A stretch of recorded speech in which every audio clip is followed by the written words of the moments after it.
Hey there, welcome back to another video. This time around, it is my review of the 1999 documentary American Movie. Now, before I go any further sharing my thoughts on this film, I want to give a special shout out to Brock for requesting this review. And if there's another film, TV show, or topic that you would like to see me discuss in the future, feel free to donate to my PayPal. The link will be in the video description down below, and I'll try to get to it as soon as I possibly can. Now, American Movie is one of those films that I honestly have been looking forward to watching for a long time now, ever since I first saw the trailer randomly before one movie one night, because I really like documentaries that are slice of life films like this, or documentaries that are specifically about the making of something, whether it's a film or an art piece or so on and so forth. So it's something that definitely did intrigue me. And for whatever reason, it just never really reached the top of my watch list until recently. And I will say this, I did like the film. I did ultimately enjoy it and found it to be entertaining, but it wasn't as great or as amazing as I thought it was going to be. I thought there was going to be much more when it comes to the making of the movie stuff and not as much of the slice of life stuff, which the slice of life stuff is still fine, but to me this film is at its best when it deals with Mark and his friend Mike and his cast and crew of Coven working together and trying to finish the movie. Like that's honestly where this film shines. When it comes to the slice of life stuff, it's fine, but it's not anything that you haven't seen before when it comes to its perspective of Midwestern, or let's just say less than profitable life, in terms of people who are just trying to make ends meet when it comes to the day to day living. And there's a certain charm to that too, but really, like I said, the best parts of the film have to do with making the movie. The whole bit from the trailer where Mark's trying to smash this guy's head through a cabinet, but it's not working, because they're cutting corners and they didn't set it up properly. They didn't cut enough of a hole in the cupboard door, so they just bashed the guy's head repeatedly into the cupboard door. Or the stuff with the extras and how they're not cooperating and they're not listening to instructions, and they're not being intimidating enough, or the bit with Uncle Bill and how he can't finish his lines. That's the stuff that really does make this film into something special. At least to me personally, or the whole arguments back and forth between uh, the cast and Mark, like the whole bit about how Coven is being pronounced incorrectly, because Mark keeps calling it Coven, and his one of his stars is like, it's actually pronounced Coven. It's like, that, nah, man, that's not right. That sounds too much like oven, man. That kind of stuff. Like that is really funny. And there's some other good stuff too with the slice of life stuff, like when Mike is talking about how, doing drugs is bad, and how it's worse than him doing lottery tickets, because, you always lose. Or even some of the little anecdotes from Mark about daily life. But yeah, it's one of those films where it's not it's not necessarily what you might expect it is going in from the marketing. Like, you think it's going to be more of a making of a movie, but it's not necessarily strictly that. And there's also a certain bittersweet nature to the movie because of the fact that Mark never really got to finish Northwestern. He never really got to ever direct anything again after this. And also the stuff with his Uncle Bill and how he was clearly in deteriorating health when he was chronicled or showcased in this film, and the fact that he never really got to see the movie before he died. But I still like the movie, and I'll go a little bit more in depth on it, but it's just one of those things where it's a documentary, so there's really not a lot to say when it comes to like the technical part of the movie, because of the fact that it's not a movie that has really what you would consider to be a typical structure for a narrative driven film. It's a documentary, so it's more about just the daily life and the trials and tribulations of Mark and his friends and his family. It's directed by Chris Smith, who I honestly think did a great job, especially for a guy who this is his first ever theatrical feature. Prior to this, he did a movie called American Job, which was a mockumentary, and it was I think it was just his first ever film in general, but it really wasn't what you would consider to be a full feature film. And after that, he did this movie, and you can almost sense and kind of feel a little bit of that mockumentary vibe in terms of the way that he handles the humor in this film, but it definitely doesn't come across like it's a joke. There's a lot of sincerity here, and the filmmaking, it's very guerrilla.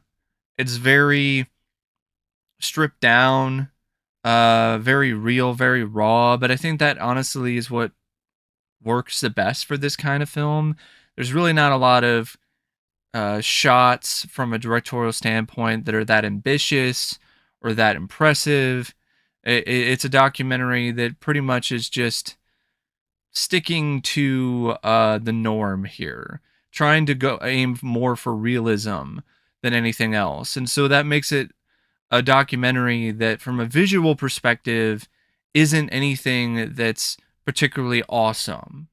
But it works for the tone and the overall goal of the movie. And Chris would go on to become a very prolific documentary filmmaker after this. He did a lot of stuff for Netflix that you might recognize. I mean, he did Tiger King. He did Tiger King. He did Bad Vegan. He did Fire, the Fire Festival, one of the Fire Festival documentaries. He did Jim and Andy, The Great Beyond, the one about Jim Carrey losing his mind and thinking that he was a reincarnation of Andy Kaufman on the set of Man on the Moon. He also just recently finished uh, documentaries like Senior, which is a documentary about Robert Downey Jr.'s father, and the Wham documentary for Netflix. So he's become a big name in the documentary field, and he deserves it. He showed it here just with his first ever film that this is a guy to keep an eye on, because he took something that's very stripped down, very I wouldn't say bare, but definitely something that's not, let's just say, full of visuals that'll just dazzle you from a documentary perspective, and still create something that was still relatively cinematic, let alone uh, really well put together from a directorial standpoint. Documentary filmmakers, even more so than typical other directors for your average narrative style film, really are vital to the success of the movie, because they are the ones that are essentially, in a lot of ways, writing the film. They are the writers. They're the ones that are structuring things. Um, so they're tasked with honestly a bit more when it comes to telling the story that they want to tell than uh, most directors who are doing like a big blockbuster film, for instance. And the film doesn't really necessarily have stars because these aren't actors; these are real people. Um, but I feel that Mark Borchardt and Mike Schank, who recently passed away, so rest in peace, Mike. They are definitely breakout stars here. They're not they're not your typical stars because they're not actors, but they're still stars in their own right because they're just so endearing. They are a great pair. They have a certain Midwestern charm about them that is undeniable and a lot of fun to watch. And Mark in particular, he just has so many just great lines and just great moments in this movie. You could really tell why a lot of people were drawn to him because he does have a great way with words. He really does. And he showcases it here despite saying man over 150 times throughout the film. Um and there are other people that are focused on in the documentary other than Mark and Mike, actors in Coven, like Tom Schimmels or Monica Borchardt, Mark's mom, um, Alex Borchardt, Mark's brother, Chris Borchardt, Mark's other brother, Ken Keene, who's a friend, uh, Bill Borchardt, Mark's uncle, Uncle Bill, Mark's dad, Cliff, Mark's girlfriend, Joan, uh, and Miriam Frost, who was an actor in Coven, and a bunch of other different people. But definitely the majority of the film is focused on Mark and Mike, and the two of them when they share the screen together, they just have just really fun bits of banter and back and forth with one another. And even Mark, when he's just by himself, is just a lot of fun to watch in terms of just his reactions and just what he says. There's just a lot of great quotes from the film too, and I'm just gonna go down the list here. You have Mark and this whole scene where he gets this credit card in the mail, and his exuberance here is very infectious. It's like, your AT&T Universal card has arrived. Oh God, kick fucking ass! I got a MasterCard. I don't believe it, man. Life is kind of cool sometimes. Or this bit with Mark and Mike, where Mike's pointing to this crucifix. It's like, this is definitely a sign of voodoo. It's like, why is it a sign of voodoo? It's not a natural cross, Mark. What? You think when Jesus was hanging there, he thought it was natural? Or the bit with Mike where he's talking about the lottery. Here is what I think of the lottery. It's it's like when you play the lottery, sometimes you win and sometimes you lose. But but but it's better than using drugs or alcohol, because when you use drugs and alcohol, especially drugs, you always lose. Or when Mark's talking about them making a mockery of his words. It's like, they're making a mockery of my words, man. This whole thing is turning out to be a theatrical mockery. You understand that, Mike? No. Well, you will. Or when Mark's upset about the pronunciation of Coven. He's like, it's pronounced Coven, man. What else could it be pronounced? And this actor who's working with him, he's like, Coven. That's the proper pronunciation. No, no, no, no, no. Coven sounds like oven, man, and it just doesn't work. Or he's talking to the guys who have the hoods on. He's like, you guys gotta look menacing. Can you be more menacing? Or when Mark's upset about this piece of film that's missing, And he's like, there's no excuses, Paul. No one has ever paid admission to see an excuse. No one has ever faced a black screen that says, well, if we had these set of circumstances, we would have shot this scene. So please forgive us and use your imagination. I've been in the movies hundreds of times. It's never occurred. um, or the whole scene where Mark is just talking about how he needs to get the movie done, and he's like, Colvin, man, we gotta get this sucker done though. Seriously. Last night, man, I was so drunk I was calling Morocco, man. Trying to get the Hotel Hilton at Tangiers and Casablanca, man. That's pathetic, man. Is that what you want to do with your life? Suck down peppermint schnapps and try to call Morocco at 2 a.m? That's senseless. But that's what happens, man. And then his whole monologue of sorts where he's talking about dealing with some serious shit. Literally. I was called to the bathroom at the cemetery to take care of something. I walked into the bathroom, and in the middle toilet right there, somebody didn't shit in the toilet. Somebody shat on the toilet. They shat on the walls, they shat on the floor. I had to clean it up, man, but before that, for about 10 to 15 seconds, man, I just stared at somebody's shit, man. To be totally honest with you, man, it was a really profound moment.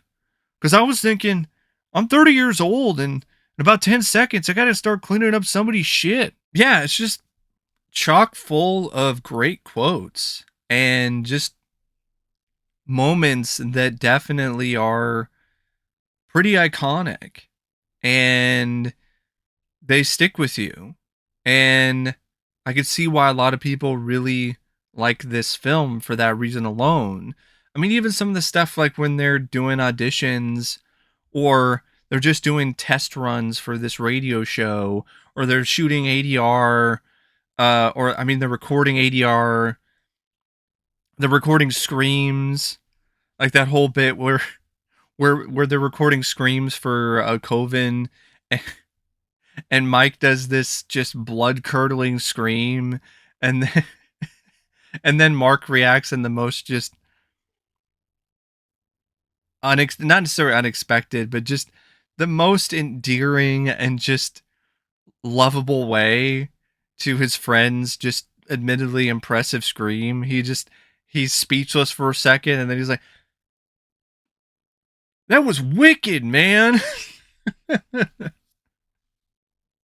So, yeah, there's just a lot to like here. But, like I said, there is a certain note to it that is a bit of a bummer.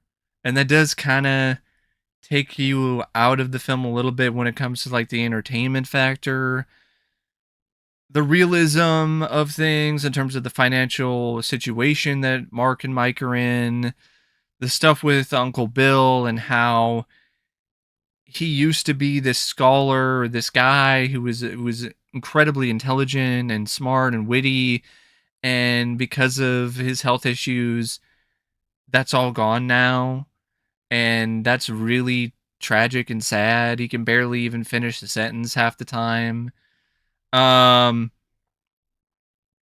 Mark and his addiction, he's an alcoholic, so there's definitely a bit of sadness that comes with that. And there's a lot of uncertainty here. But there's also a lot of hope.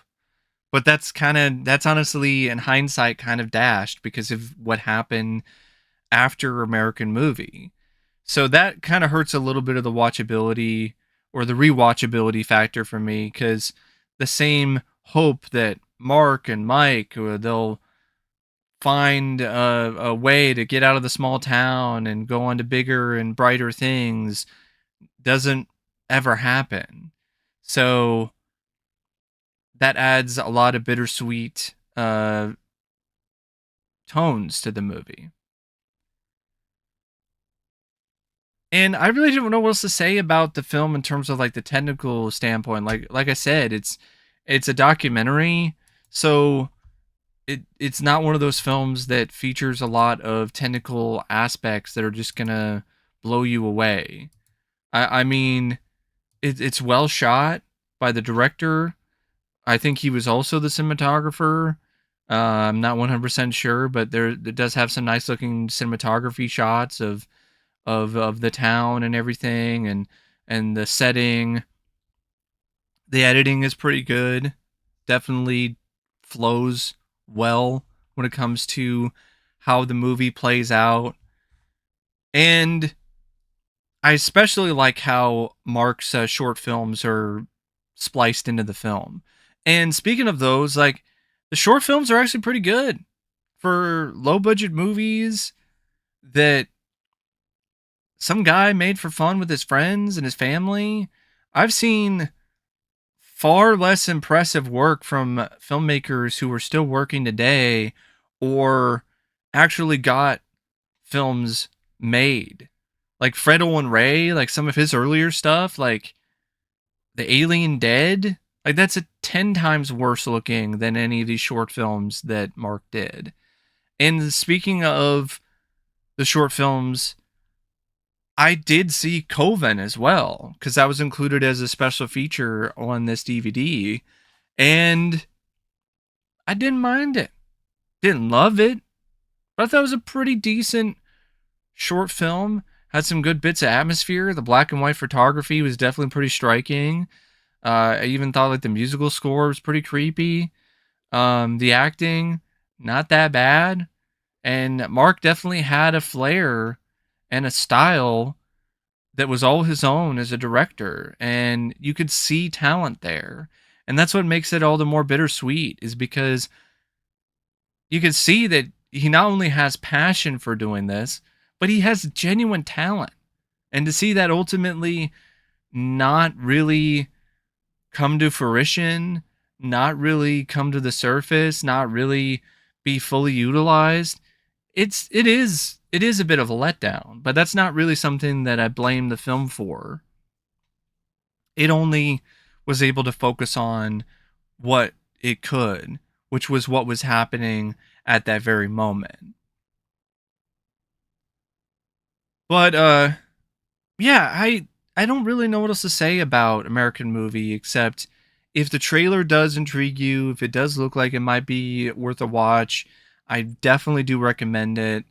It's a good slice of life film, but I think it's a better film about making movies. And I'm not the only one that liked it or it left a bit of an impression on, because the Angry Video Game Nerd, apparently, James Rolfe, he loved this movie. And he even incorporated quotes from this film into his Angry Video Game Nerd videos, which I thought was honestly kind of cool.